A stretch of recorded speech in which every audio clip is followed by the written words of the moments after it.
Évidemment, en ce printemps, le temps chaud revient, éventuellement l'été, même si on a peine à y croire avec la neige tombée ces dernières semaines, un printemps qui s'est fait aussi de manière quand même assez hâtive.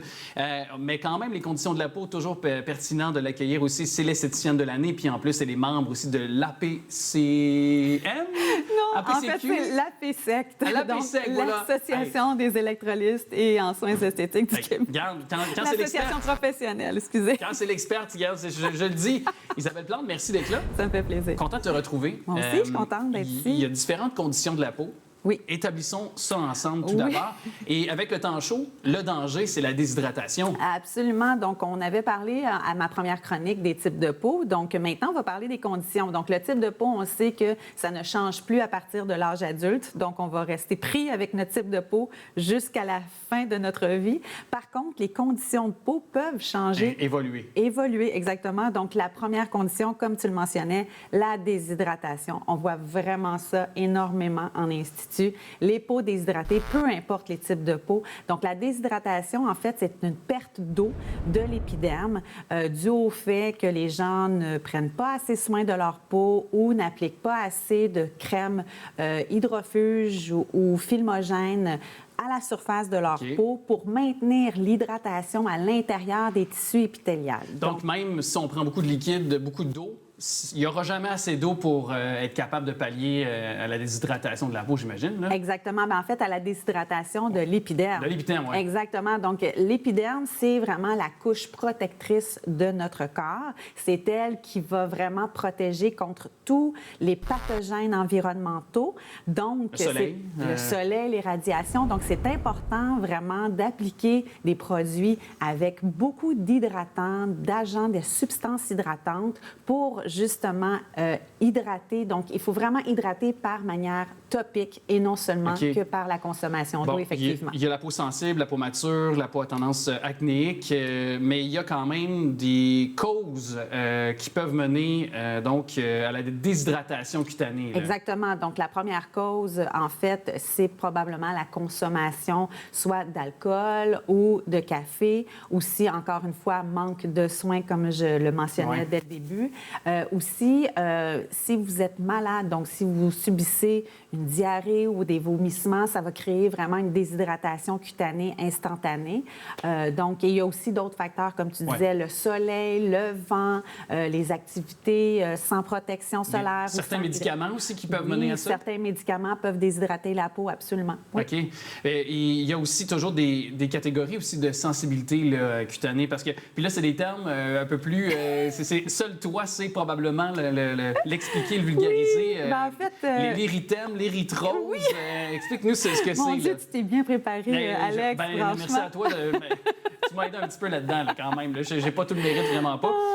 Mais il y a le télangiectasie. Oui. En tout cas, explique-nous ça. OK, parfait. Alors, on va commencer par l'érythème. Là. OK. On commence par l'érythème ou la télangiectasie? Oui. L'érythème, parfait. Alors, l'érythème, en fait, c'est une rougeur qui est caractérisée par le fait qu'elle va apparaître, mais elle va disparaître. Donc, c'est vraiment une rougeur passagère. Donc, par exemple, vous manipulez votre peau, vous appliquez une crème, la rougeur s'installe, mais elle se dissipe après quelques minutes. Donc, vous êtes en présence d'érythème. L'érythrose. Oui, l'érythrose. Donc, l'érythrose, c'est une rougeur qui est permanente. Donc, vous êtes rouge en permanence. Donc, peu importe, vous manipulez votre peau ou non, vous allez avoir cette rougeur-là qui va être constamment là. OK. Et ça, est-ce que ça... Je fais juste une parenthèse. Est-ce que ça peut apparaître lorsqu'on vieillit ou c'est déjà d'emblée dans notre génétique lorsqu'on est? Très bonne observation. Oui, ça peut être dans notre génétique. Par exemple, notre mère, notre père souffrent d'érythrose. On peut souffrir d'érythrose dû au fait qu'on a les mêmes gènes que nos parents. Mais c'est sûr qu'il y a d'autres facteurs aussi. Donc, quelqu'un qui prend énormément de soleil sans se protéger, sans mettre de crème aux 2 heures lorsqu'ils sont à l'extérieur, effectivement, l'érythrose peut s'installer, même si on n'a pas vraiment de prédisposition génétique. OK. Ouais. Et là, le télangiectasie, donc, ça s'effectue comment, finalement? En fait, la télangiectasie, c'est un petit vaisseau, un petit capillaire, un petit vaisseau veineux qui est dilaté en permanence. Donc, on peut le retrouver souvent au niveau des ailes du nez, au niveau des joues, peut-être même au menton, dans le front, mais c'est vraiment caractérisé par une petite veine rouge à la surface de la peau qu'on voit très bien et qui est toujours apparente. Apparente. Puis là, il y a la coupe rose également qui est... Est-ce que c'est un peu le même lien? En fait, la coupe rose, c'est un réseau de vaisseaux de capillaires qui est dilaté.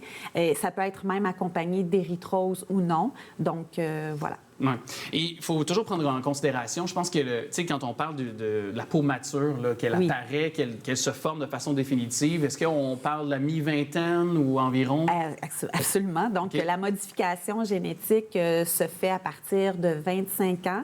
Donc, elle se caractérise par l'apparition de petites ridules, de petites rides, aussi un manque de tonus musculaire, on manque aussi d'élasticité. Donc, la peau devient un peu plus ramollie. Donc, c'est vraiment un facteur aussi génétique. Il y a aussi, c'est chronologique et naturel. Donc, tout le monde va vieillir, malheureusement, on va tous y passer. Par contre, si on applique des soins quotidiens constants, on peut ralentir le processus de vieillissement prématuré de la peau. Alors, il y a des solutions. Des produits qui sont mis à notre disposition. Exactement, des massages, des modelages. Donc, on va faire des modelages tonifiantes, raffermissantes dans nos soins cutanés, dans les soins cabines, lorsqu'on fait des soins de peau, des faciales, qu'on appelle communément. Alors, on a des techniques, justement, pour aller contrer le vieillissement prématuré de la peau. Et j'imagine que le fait, parce qu'il y a eu une mode à une certaine époque d'aller se faire bronzer en cabine. Ça, il doit avoir eu tellement, vous devez tellement avoir de cas dans votre clinique de gens qui viennent à vous et que la peau a été vieillie de façon prématurée. Là. Absolument. Absolument. Je ne peux pas rien dire de plus parce que c'est exactement ça. Donc, on voit de moins en moins de cabines de bronzage et aussi maintenant, les gens doivent avoir 18 ans pour profiter de ce service-là. Mais c'est sûr que les gens qui vont dans les salons de bronzage n'appliquent pas de crème solaire en général parce qu'ils veulent avoir une pigmentation plus foncée, mais malheureusement, la pigmentation plus foncée veut dire que la peau elle a été endommagée. Donc, oui, le vieillissement prématuré est présent, c'est sûr et certain. Puis c'est pas naturel. C'est pas de la lumière naturelle. Donc, encore là, le soleil, c'est quand même de la lumière naturelle, en quelque sorte, là, on peut le dire. Là. Donc, c'est sûr que lorsqu'on va à l'extérieur, le soleil va nous procurer de la vitamine D. On a seulement besoin, toutefois, de 15 minutes de soleil naturel pour avoir l'apport de vitamine D nécessaire pour au quotidien. Okay. Donc, c'est pour cette raison que la crème solaire est vraiment de mise. Et aussi, la crème solaire, c'est surtout au niveau du visage. Donc, c'est sûr que vous pouvez en mettre au niveau des mains, mais la prise de soleil, 15 minutes, c'est amplement pour avoir notre apport de vitamine D. Toujours, je veux dire, on le rappelle très souvent, on le met à nos jeunes enfants, par exemple, un chapeau durant la période estivale, le temps doux qui est à nos portes, là, mais ça protège de façon supplémentaire. Là. Oui, exactement. Le chapeau va protéger, mais il faut absolument non négliger la crème solaire parce que des fois, il y a des gens qui disent « Ah, moi, je me mets en dessous du parasol, donc je suis protégée », mais non, il y a encore des radiations autour de vous. Donc, c'est très important d'appliquer la crème solaire malgré tout. Puis, c'est pas tant d'avoir un 6 pouces d'épaisseur d'en face. Là, je veux dire, c'est pas la quantité, c'est vraiment juste de bien l'étendre, de bien la couvrir. C'est pas la quantité, c'est la qualité du produit. Aussi. La qualité aussi de la protection, aussi le FPS. Donc, je promouvois, je promouvois le 30, FPS 30 et plus.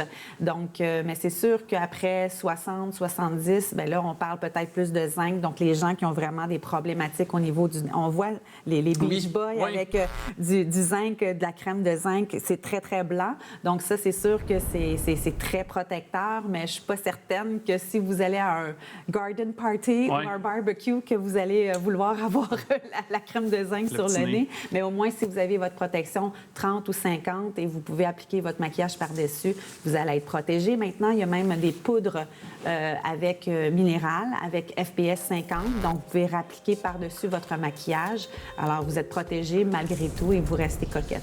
Bien, j'en ai aucun doute. Merci de m'aider à rester coquin et coquet. Hey, merci beaucoup. Ça fait plaisir. Merci beaucoup, Isabelle. On se retrouve très bientôt. Parfait.